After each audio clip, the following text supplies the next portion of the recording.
You're listening to the Music Educator podcast with your host, Bill Stevens, the 21st century music educator man.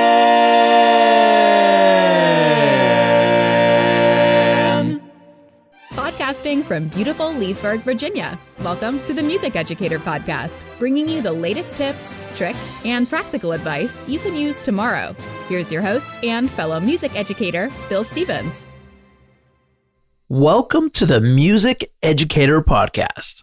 I'm super excited that you're here today. My name is Bill Stevens. I will be your host for today.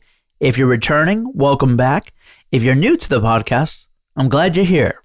Today we're going to learn about the basics about the timpani. Before we get started here, I want to send a little shout out and credit those professionals at MusicProfessor.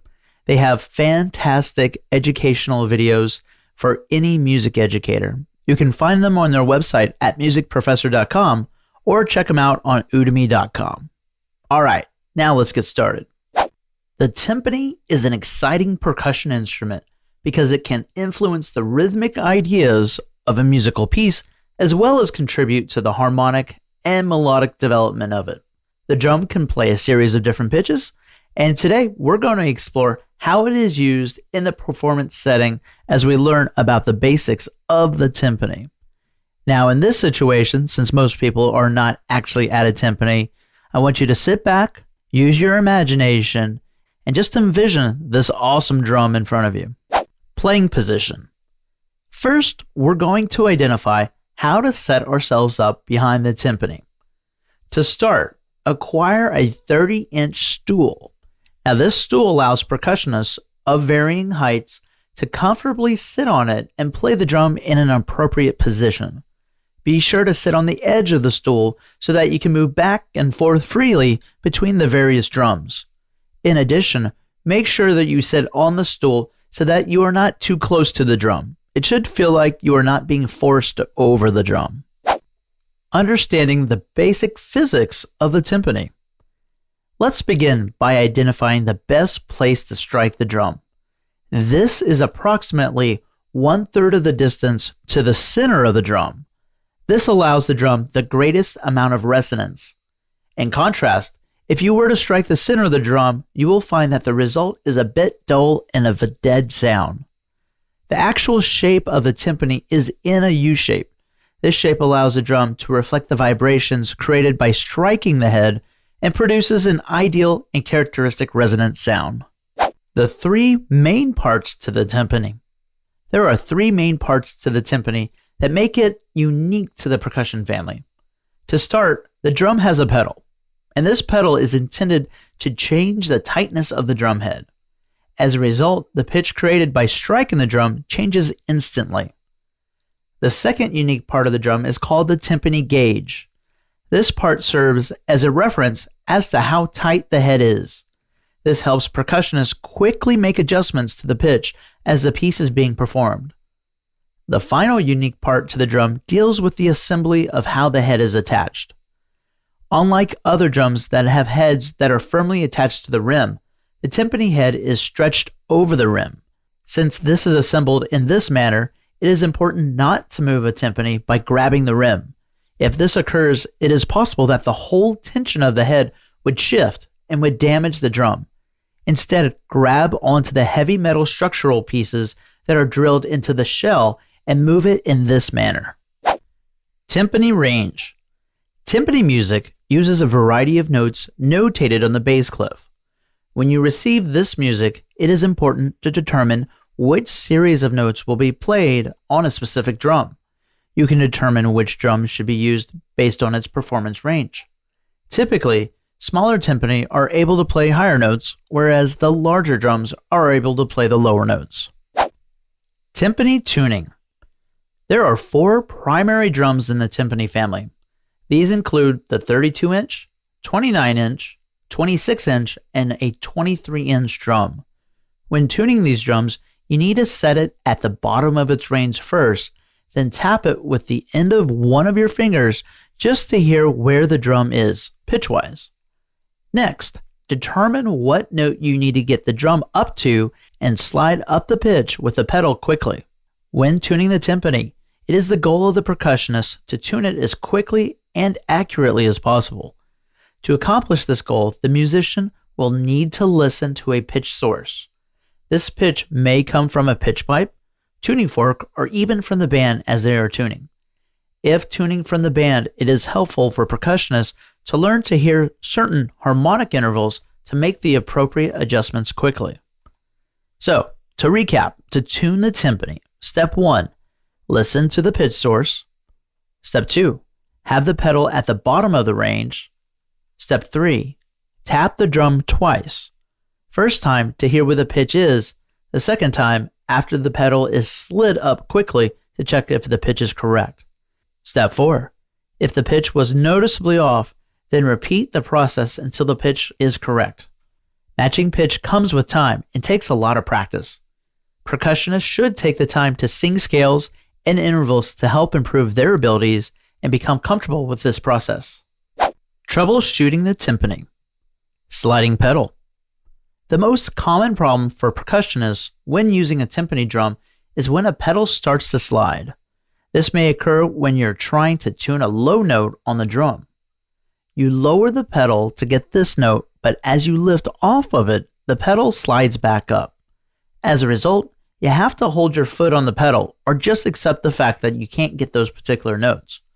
The most common reason for this is because the drum range is not tuned. If you raise the pedal all the way up to the top of the drum's range and still it isn't heard or is slipping, take a timpani drum key and tune the drum all the way up to the proper note. Next, lower the pedal and it should stay if it is a balanced action timpani, which most programs use. If the pedal is still sliding, use your timpani key and then find the screw right underneath the timpani pedal. Then put the key on the screw and then you can tighten it to the right or the left depending on which direction the pedal is sliding. However, be sure not to twist the key more than half a turn. If you feel that you need to turn the key more than half a turn in either direction, then the real problem exists as the result of the head tension. Buzzing. The next most common problem with the timpani is buzzing or a rattling noise when you strike the drum. This is a slightly more complex problem. Start problem solving by checking every screw on the drum. Most common buzzing problems occur as a result of the screws from the gauge. Fixing the problem from this point is easy. Start by hitting the drum and listen as to whether the rattling or buzzing is coming from this source. Next, twist and tighten all of the little screws that are under the gauge's letters. This will more than likely solve the problem. If this does not solve the problem, check all the lugs and tighten where appropriate. Again, if this is not the source, then the problem may be that the head is not resting on the drum correctly. This could be more likely if it is an old drum. Try removing the head and apply a thin layer of Teflon tape. Then reinstall the head and reevaluate. This should help create a smooth surface that would minimize or eliminate buzzing. Uneven pitch. Now that you're playing your timpani, determine if the pitch is pure. If you find that the sound is wobbly or inconsistent, it may be a result of the head not being perfectly in tune. This is because one or two of the tension rods are not in tune with the others. To check if this is the issue, tap in front of each lug and listen to see if you hear a pitch variance. The pitch you hear from tapping in front of each lug doesn't have to be exact, however, it should be close. If you can narrow it down to one lug, make the adjustment to that one lug and strike the head to see if it sounds more balanced. If even after that the sound is unclear, go ahead and detune the head and start all over to make it as even as possible. Timpani setup. Finally, we are ready to play the instrument. The last thing we need to do is to arrange and set up the timpani. In most programs across the country, timpani are set up where the low drum is set up on the left side of the musician. As a result, the arrangement will be set up like a piano or a marimba from low to high. To start, set up the center two drums fairly close. Most of the time, the gauges of these two drums will touch in the center. If one of these drums does not have a gauge in this location, be sure to remove the gauge and put it in the proper location. Next, Bring in the outer two drums into a half circle formation. Then place the stool in the appropriate location. The mallet tray should be between the two highest drums and the music stand between the second and third drums. Remember, you shouldn't set the stool up too close to the drums. Be sure to place this where you can sit on it and play each of the drums comfortably. As a reminder, the playing location on each head should be 1/3 of the way between the rim and the center of the drum. Timpani grip. The grip used for timpani is similar to the snare match grip, with the exception that the wrists are turned where the thumbs are up. Now, instead of having the pressure of the stick resting in the palm, it is resting in your fingers and doesn't go into your palm for timpani playing.